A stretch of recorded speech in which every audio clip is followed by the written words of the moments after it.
When you're doing a question in your textbook at the end of the section on binomial distribution, you know that the question is going to be about the binomial distribution. Or if you're doing a question at the end of the section on the Poisson distribution, the question will be about the Poisson distribution. But when you're taking an exam, you have a question. It doesn't tell you whether you have the binomial or the Poisson. You have to decide this for yourself. It's easy to be careless in making this decision and to make the wrong decision. If you make the wrong decision, you get 0 marks. That's not a good idea. So let's look at one or two ideas which will help you to make the correct decision. Let's first of all remember what binomial and Poisson distributions are. If we have a binomial distribution, we have first of all a fixed number of trials. We have only 2 outcomes. If we don't know what they are, we call them success and failure.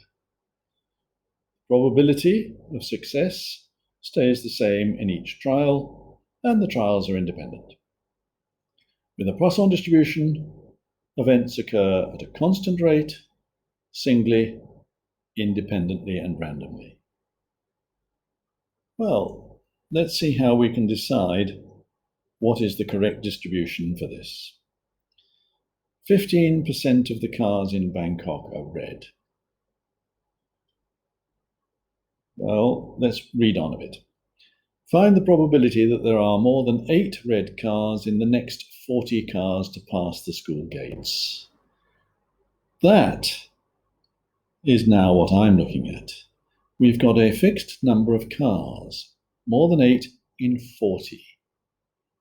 That sounds much more like the binomial with a fixed number of trials than anything occurring at a constant rate or singly. So the important thing that we're looking at here is the fixed number of trials. So let's highlight that. The other things that we might look at, 2 outcomes, well, we sort of have 2 outcomes on either side, really. Probability of success stays the same in each trial. What does this tell us? 15% of the cars in Bangkok are red. The probability that 1 car is red is 0.15. That looks like condition 3. So that one looks important. Right, on the other side, so if we can see those 2 occurring, then I think I would be fair to put our money on binomial. Let's look on the other side. I think this is going to be the most helpful of the 3 properties. Events occur at a constant rate. There's nothing about that here. We'll see one in a moment where perhaps we can interpret that more easily. But that, to me, is going to be the most important part of what's going on there. Okay, let's go on now and solve this little problem at the bottom. If X is the number of red cars passing the school gates in 40 cars, then from what we've just said, X is going to be binomial, N is 40, and the probability is 0.15. We're now looking for the probability that X is greater than 8, more than 8 red cars. Fortunately, 40, 0.15 is in our cumulative binomial pages and tables. So this is 1 minus the probability that X is less than or equal to 7. 7, not 17. And that is equal to, looking it up, 1 minus 0.7559, and that is 0.2441. And we give that to 4 decimal places because we've just used the tables. So that one, I think, was fairly straightforward. We used the binomial, and that was the right distribution to use. Let's move on and look at another one. I've got a reminder of what the binomial and the Poisson are. And now we have another example here.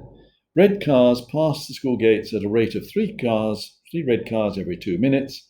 Find the probability that more than 8 red cars pass the school gates in a 5-minute period.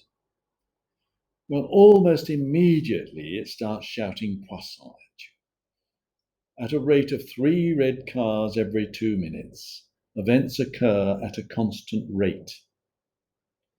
There is no mention of a fixed number of trials, a fixed number of cars, nothing.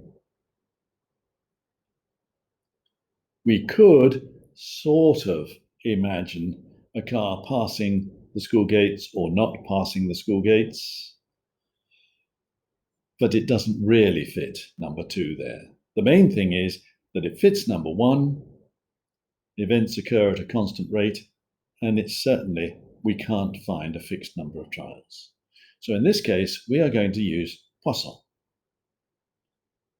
Same idea again. Let's define our terms. X is the number of red cars passing the school gates in a 5-minute period.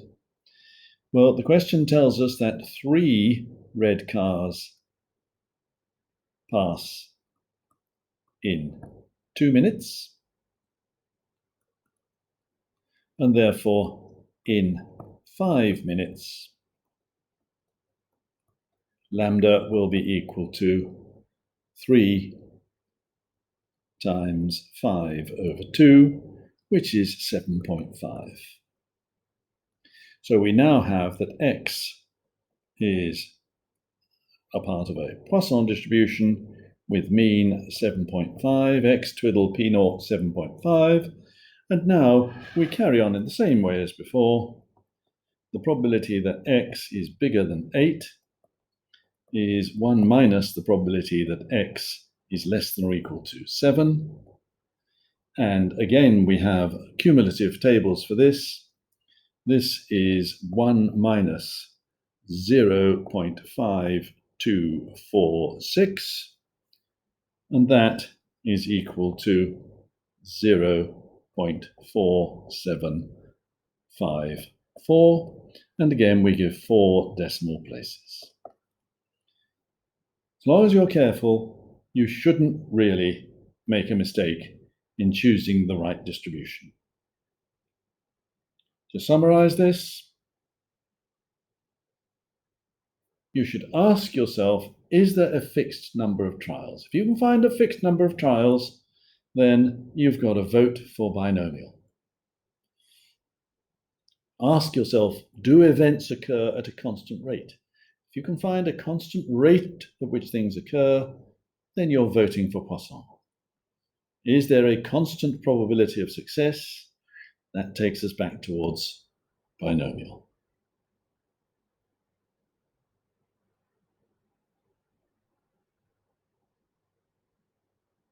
You have been warned. You'll find more about this in your textbook S2 on pages 30 to 32.